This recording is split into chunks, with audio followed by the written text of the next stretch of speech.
Welcome to your favorite Tennessee Titans podcast, Tennessee Titans Weekly. Jacques. Jacques. What's up, folks? What is going on? What is happening? Good morning, good afternoon, whatever time it is your way. We're here on Bleacher Report, talking Titans as we do, man. And this time today, Jacques, bro, this show, we talking about our rookies, bro. I'm ready to chop it up about this, Jacques, man. You? Yes, sir. Most definitely. Again, welcome everybody. Hey, thank you, Bleacher Report. So, most definitely continue to talk about these rooks, man. Yeah, man. Absolutely, dude. Absolutely. So, yes, sir. So, we're just gonna go ahead and hop into it, man, and get everything cracking, dog. So, the 2024 NFL draft is done for the Tennessee Titans. Man, who do you feel as a rookie can have an underrated season? And we know last year who had an underrated season was Tyjae Spears. Do you see anybody in this rookie class that you feel that's going to have an underrated season that we should keep our eye on? Absolutely, Jacques. Great question. And as you all can see, again, this was our draft class right here, man. You know, looking at the first few picks here. So, man, looking at this draft class, dude, there's a guy, I think, in this draft class, man, that, you know, people might not know about going into the season. Everybody's going to know about, you know, Latham and T'Vondre Sweat, man.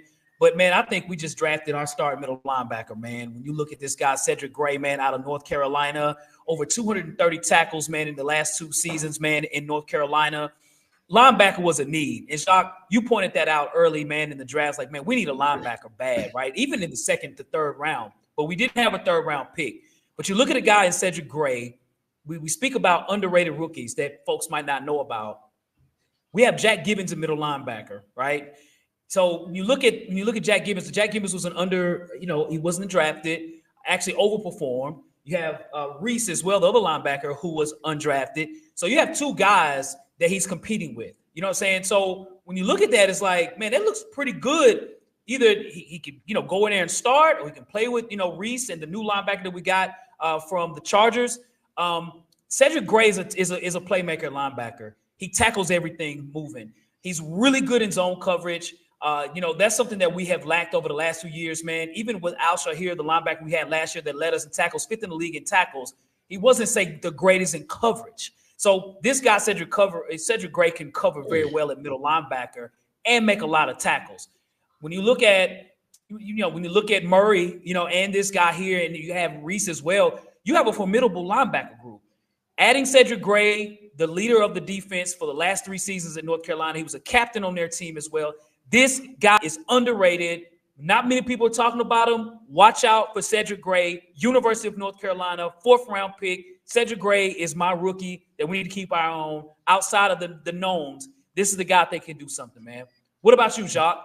So I'm actually going down the same path, man. I did this last year with Tyjae Spears when I did my study on him. I said, man, dude is going to be a problem.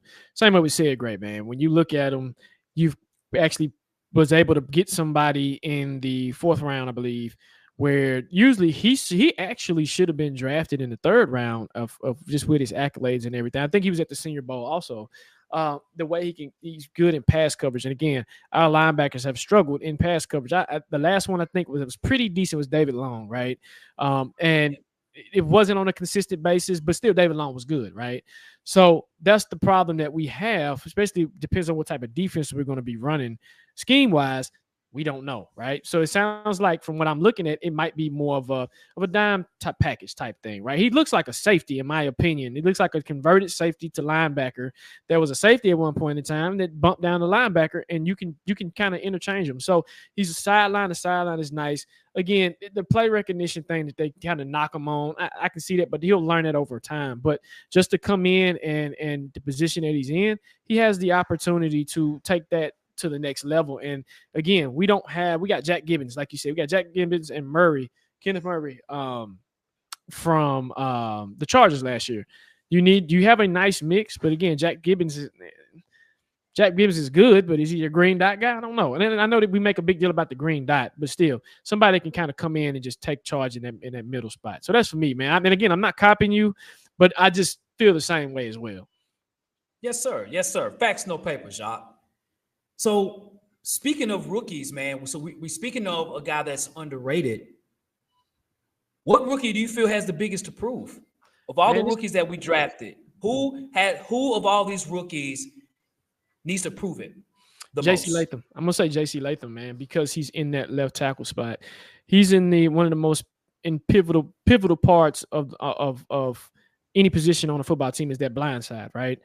And he has a lot to prove because we don't have a proven left tackle. We haven't had a real left tackle since Taylor Lewan. So he has to come in day one, really humping, dog, to the point where he has a margin of minimal mistakes. They already thought we reached on him, right? With the actual drafting him at 7. I know there was other teams that actually had him high as well, but he's coming from the right side to the left side, okay? And he hasn't played the left side, I think, since high school. So that's another adjustment that he's going to have to do. Do I have confidence he can come in and do it? I do, in the coaching as well. A lot of plays in the coaching, but proven-wise, he has a lot to prove when it comes to taking that particular role and taking that and protecting Will Levis on his blind side. So for me, it's JC Latham. What about you, Hawk?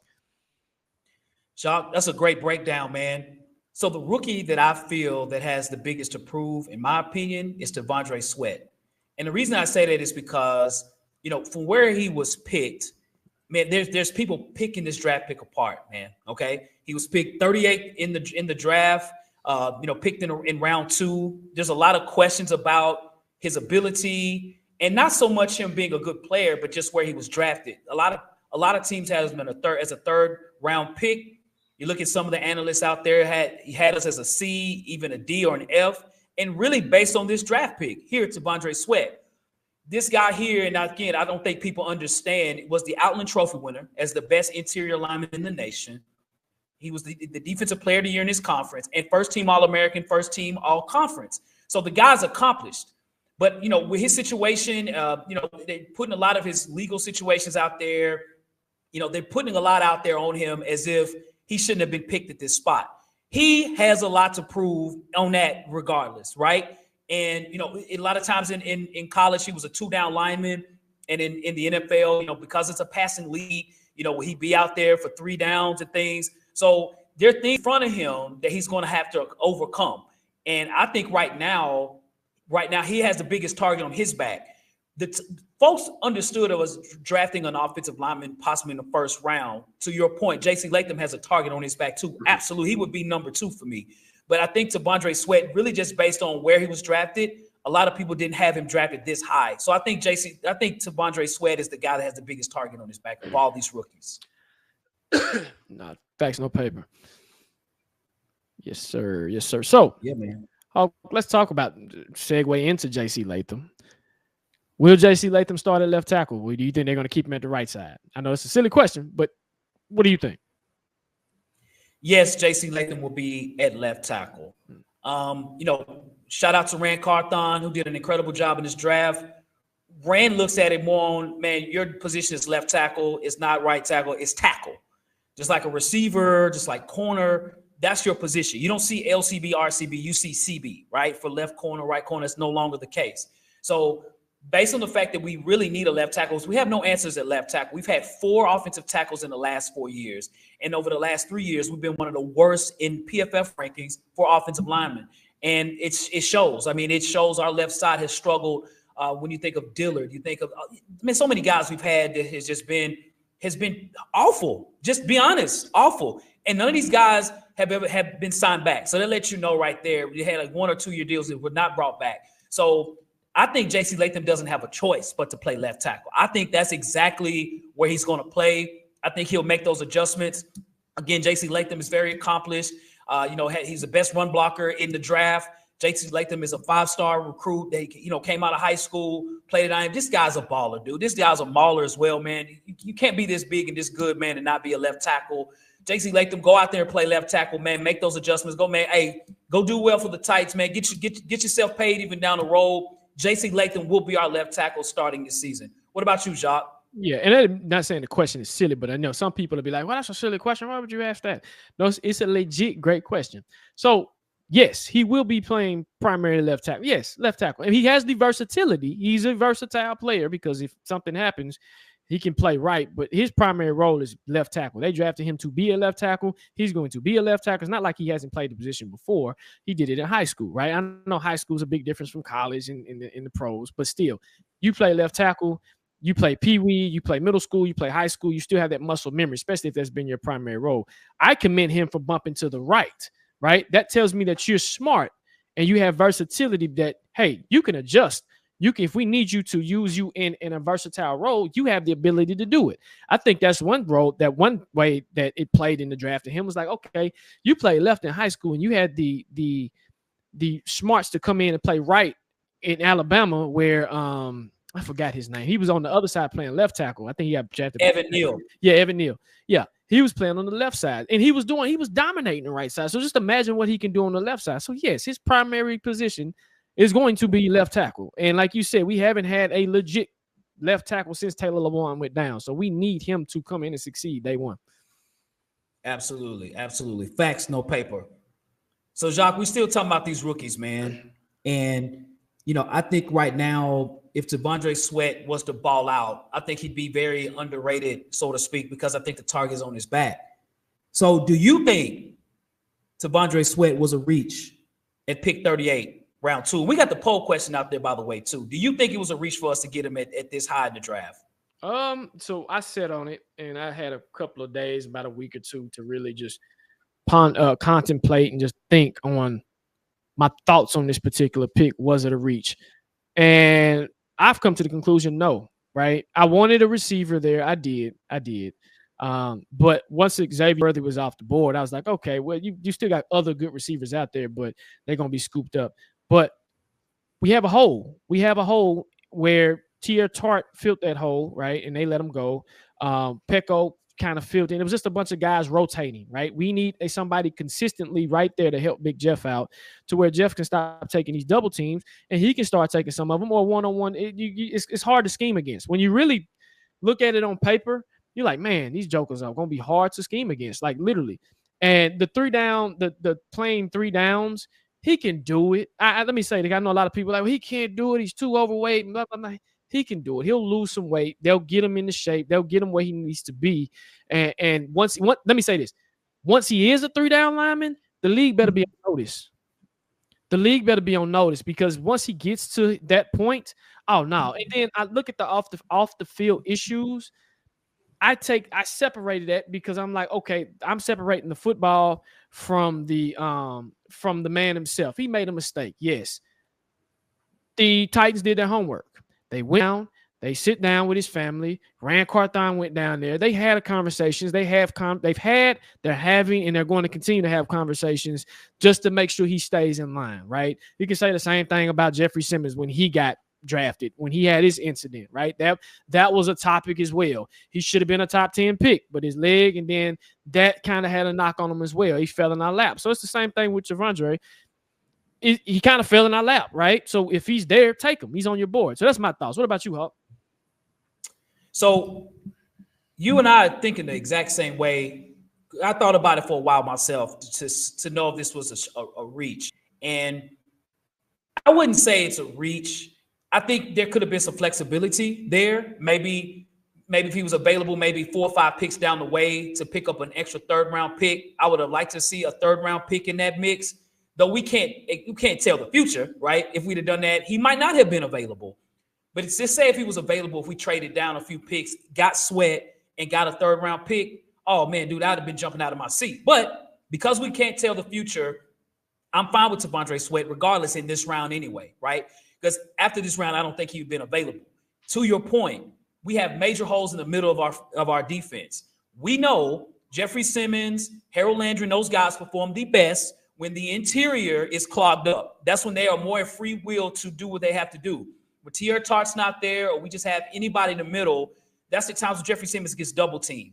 And just like any player, unless you're Aaron Donald, if you get double teamed, man, you're going to struggle. And so now, Jeffrey Simmons himself is even hyped about this. Like, man, we got a guy that can plug up the middle. And so I have some more free will to do what I need to do to perform my job to my best ability. Same for Harold Landry, same for Arden Key. So I think this is a great pickup. Regardless, we needed a defensive tackle, and we just happened to get the biggest, tallest, and most accomplished defensive tackle in the draft. Hopefully, T'Vondre Sweat will continue to, to perform well as he, becomes, a veteran in the league. Maybe shed a few pounds, man, so he can be out there a lot longer. T'Vondre Sweat's a beast. He's a dog, dude.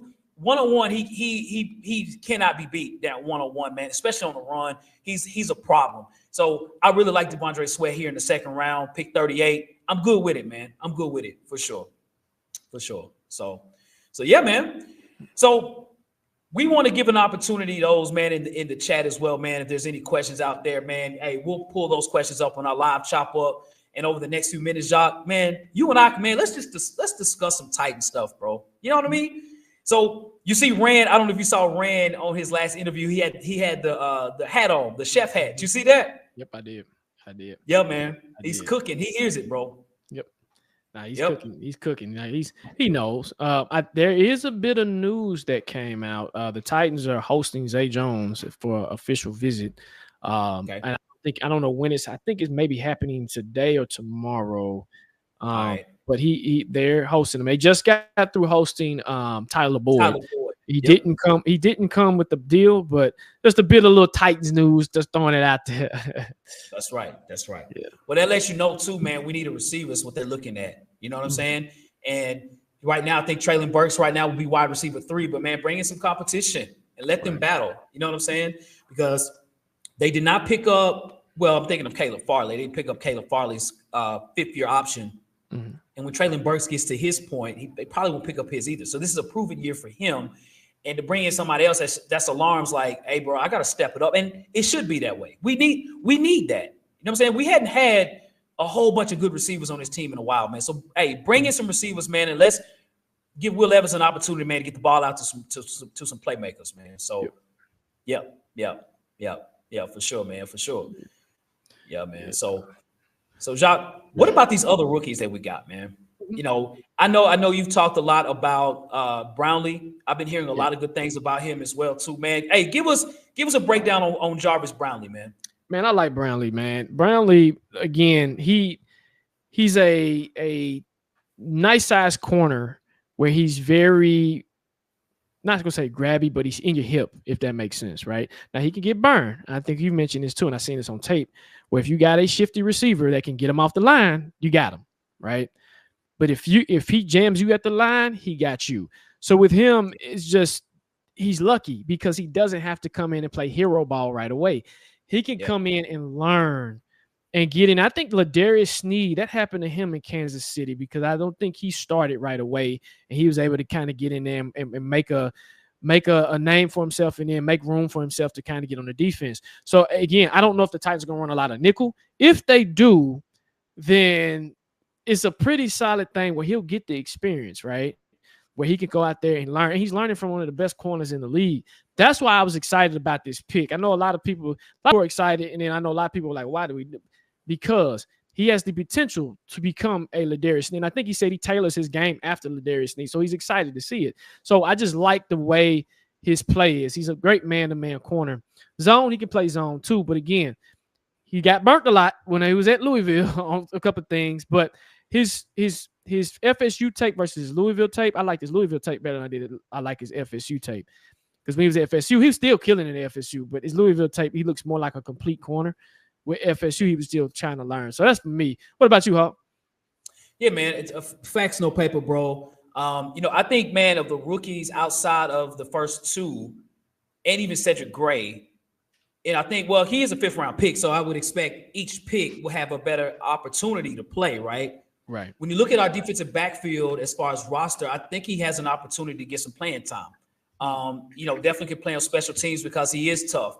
And yes, my concern is with him and the fact that our safety play isn't the best, I don't think, man, when it comes to, say going deep, we still need some other safety. So if we have a really good cover safety on top, then that helps Brownlee a lot because he has a tendency to get beat up front, right? So, but up front, like if he's able to get you within 5 yards, man, it's curtains for you for real. So Brownlee has an opportunity to make this roster as a 5th-round corner.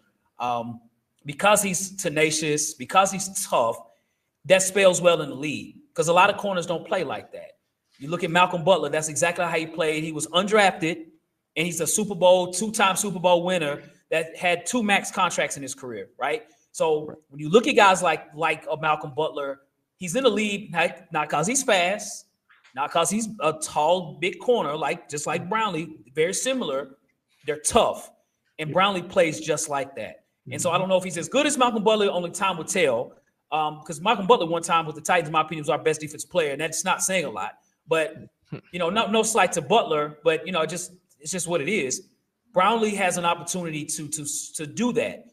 He has challenges with his speed. He has challenges of being too aggressive at times. And some plays, I'm like, that's pass interference all day in the league. So that's just where he's going to have to learn and balance. He has L'Jarius Sneed, to your point. He has players he can learn from. We shall see, man. Sure. What about your boy that you actually hit the pick? Like if you were gambling, man, you would have won you some nice little change, bro. The safety from Miami, man. Talk to us about him, man. James Williams. So this guy here, man, 7th round pick at safety, 6'5". You see the shoulder sling on his arm, right? He has that on his arm because he's always hitting people with his shoulder, man. I'm like, bro, he ain't gonna last in the league for 3 years the way he hits people, man. So the rumor is that he's gained about 15 pounds. So they didn't draft him to play safety. They drafted him to play linebacker, a 6'5" linebacker. So that lets you know they're really looking for linebackers. If you've not seen the tape on this guy, man, shame on you, man. You're going to be like, wow, is this Cam Chancellor reincarnated? That's how he plays. He's 6'5". He tackles everything moving. Might not be the greatest athlete, which hurt him probably in the draft. But, man, you got a guy that's a football dude. He was a 5-star recruit. He was one of the top recruited safeties. And to me, that means something too, right? He plays at the University of Miami. He's wearing number 20. There's a reason why he wears 20. That's Ed Reed's old number. You're not going to just rock 20 and not be a good ball player, right? 3-year started in Miami, captain this year. This guy, man, he scares people, bro. I saw some plays where running backs and even quarterbacks were running. They saw him and they tried to slow down. It was too late. James Williams knocked them on their face, bro. I rarely saw anyone try to challenge James Williams and trying to run him over. They try to sidestep or try to slide, and he would knock their heads off.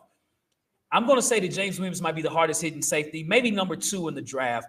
I've seen some others. The Wake Forest guy that you like, that boy can hit, man. He's a hitter. The Georgia safety, Bullock, he's the one that hit Marvin Harrison in the national championship game. Pure hitter. James Williams might have him beat, man. I don't know. James Williams is a killer. I think starting off, he'll play special teams. Right. I don't know how much defense he'll play. I think he's going to have to earn his keep. We know he can hit, but can you cover?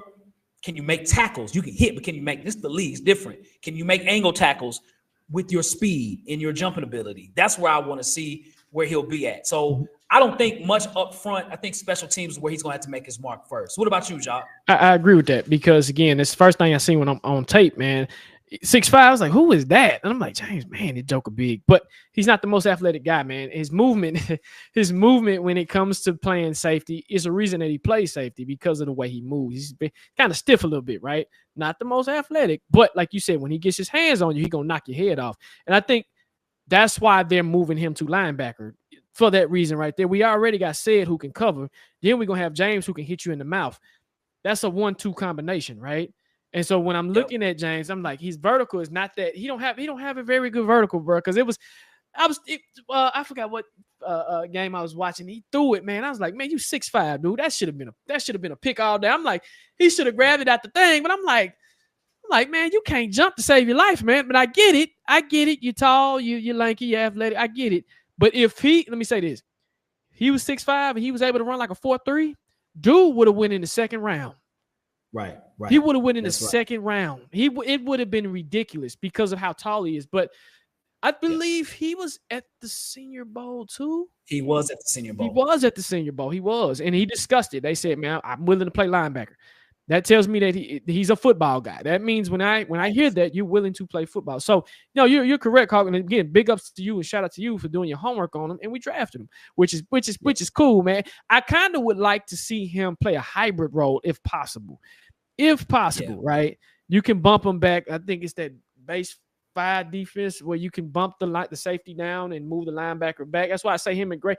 There's a reason why they pick these guys for a reason, man, because you just look at them in there and what they can do. I'm like, man, you look like a safety. You look like a linebacker, but you play safety. Very versatile, very, very versatile. So I noticed it. I said, man, you could bump him back and bump him in the box and put him out and bring him back and put him in coverage, but I put him in the middle because I don't trust you on the outside, because when I got my safeties on the outside, you got to be athletic. But in the middle, right, I know you probably not going to let nothing come through here and really tear your head off. So I like the pick, man. It pretty good. See you, Johnny Hubbs. He said, Rand drafted people who love football. And I can tell. I can definitely tell. Yes. They're locked in. They're locked in. They're really, really locked in. No, that's facts, no paper, man. Facts, no paper. Facts, Johnny Hubbs. Facts. That's a fact. Yeah. So, Jacques, man, speaking of our draft picks too, man, there's a guy, man, that is getting really good reviews, bro, where he was drafted. And you and I said the same thing, Jacques, okay? And you look at this guy here, Jaylen Harrell, bro, right? Oh, yeah. University of Michigan, the leading sacker from Michigan, bro, here in the 7th round, our last pick in the draft. Man, tell me your thoughts as of today. What do you think about Jaylen Harrell as far as where he fits on our defense? Man, he's a pure pass rusher. You put him on the edge, you let him go, right? Let him go. Let him have fun. He needs to learn a little bit of technique, but that's his specialty, dude. He's a disruptor. He's the tone setter. Yeah. He's like one of those guys like, man, how did you get 3 sacks, dude? What in the world? Right?